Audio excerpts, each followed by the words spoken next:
If you drove to Lake Mead in 1998 and came back today, you would not recognize it. The water is gone. Not all of it, but enough that the canyon walls are striped white for hundreds of feet above the current shoreline, a bathtub ring left behind by a lake that used to be there. Boat ramps that once sloped into the water now end in cracked desert. Marinas sit stranded far from any shoreline, and in the shallows, things are emerging that the lake has kept hidden for decades. The ruins of a small town drowned when Hoover Dam was built in the 1930s came back into the light. Streets reappeared. Concrete foundations resurfaced. People walked through buildings that had not seen sunlight since before the Second World War. Then came the bodies. Human remains began appearing along the receding shoreline. Some were linked to organized crime cases from Las Vegas going back decades. One was found inside a rusted barrel. Others followed. The drought was not just draining a reservoir. It was uncovering buried history, one discovery at a time. But while the public focused on what the lake was giving back above the waterline, something far more consequential was happening hundreds of feet below it. Las Vegas should not exist. That is not an opinion. It is geography. A city of more than 2 million people, built in the middle of one of the driest regions in North America, sustained almost entirely by a single river, the Colorado, flowing through a landscape that receives less than 4 inches of rain a year. For most of the 20th century, that arrangement held.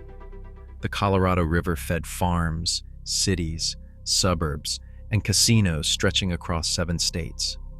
Lake Mead, the reservoir created when Hoover Dam was built, held enough water to smooth over dry years and wet ones alike. The system worked. It worked because everyone assumed the river would always deliver enough. That assumption turned out to be the most consequential miscalculation in the history of the American West. By 2022, Lake Mead had fallen to the lowest levels ever recorded since the reservoir first filled in the 1930s. The water level had dropped more than 130 feet from its peak, and beneath the lake floor, engineers were racing to finish the most important water project in modern American history before the lake fell too far to save the city above it. The project was called the Third Straw. Las Vegas draws its water from Lake Mead through intake pipes, tunnels that pull water from the lake and send it toward the city. The problem is that intake pipes are fixed at a specific depth. If the lake drops below them, the pipes stop working, the city loses its water. By 2008, with Lake Mead falling and no end in sight, engineers made a decision that sounded like something from a science fiction story. They would drill a new tunnel beneath Lake Mead, not near the bottom of the lake, but below it, deep enough to keep pulling water, even if the lake fell to levels nobody thought possible. The price tag was $1.4 billion. Construction began in 2008. The tunnel boring machine, 23 feet wide, assembled underground because no surface route could deliver it whole, would need to chew through 3 miles of solid volcanic basalt while working directly beneath a reservoir containing trillions of gallons of water. Every shift underground meant laboring under the pressure of an entire lake hanging overhead. Almost immediately, everything started going wrong. Unexpected volcanic formations blocked sections of the route. Temperatures inside the tunnel climbed above 100 degrees. Equipment failures became routine. Water seeped through fractures in the rock faster than crews could seal them. Then in 2012, the project nearly died. A major fracture opened deep underground, flooding nearly 200 feet of active tunnel overnight. Engineers understood immediately what was at stake. If the crack widened, the tunnel would fill completely. The equipment would be destroyed.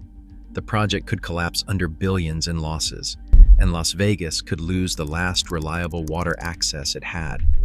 For 72 straight hours, crews fought to seal the fracture before the pressure tore the tunnel apart. Workers pumped industrial grout into cracks they could barely see, while water kept pushing through the rock around them. There was no emergency escape plan, no backup system, no second chance.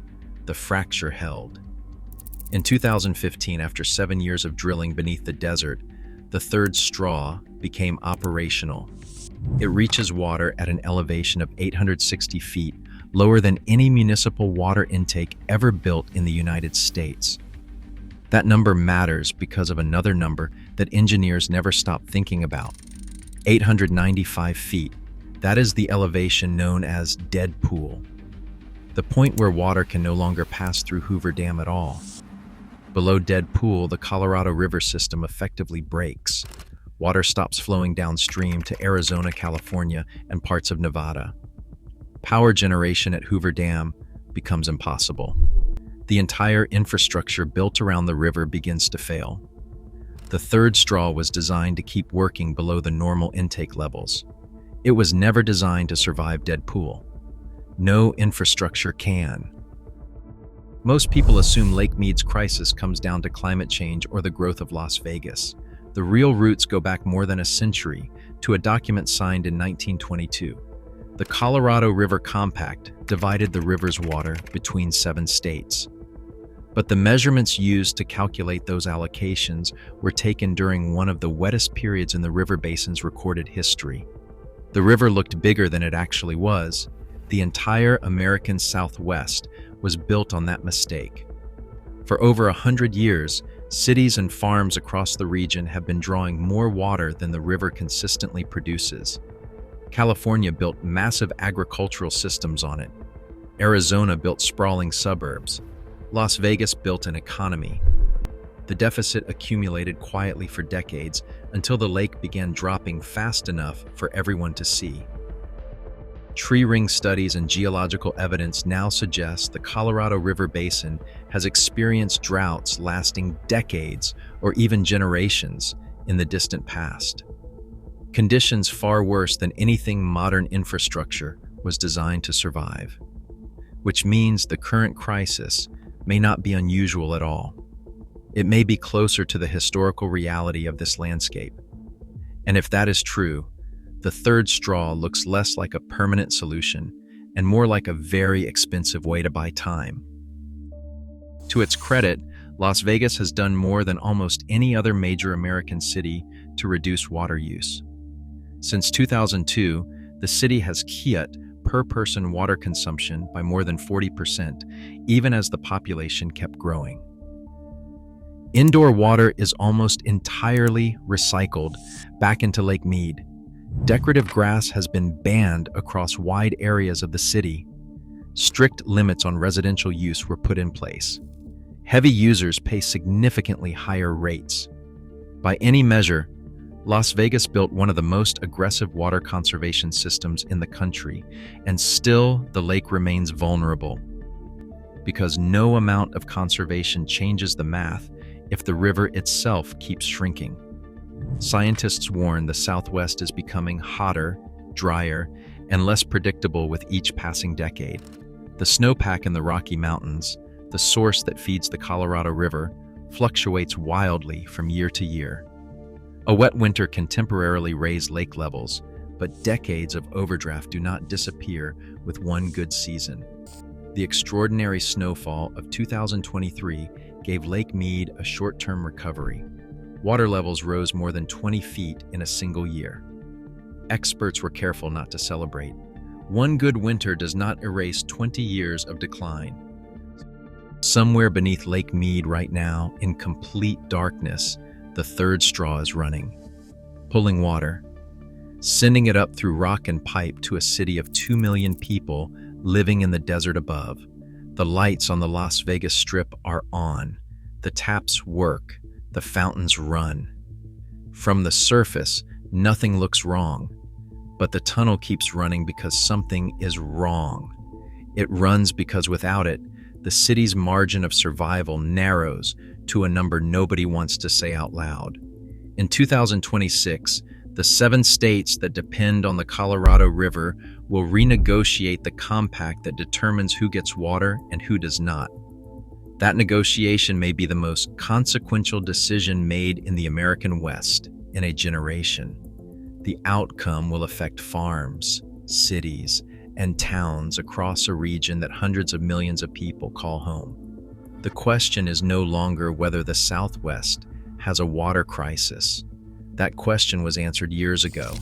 The question now is what comes next. Whether the people who built this civilization in the desert can find a way to sustain it, whether the math can be made to work, and whether the third straw, drilled through volcanic rock under the weight of a shrinking lake at a cost of $1.4 billion, bought this city a future, or simply a more expensive deadline. The water is still flowing. For now,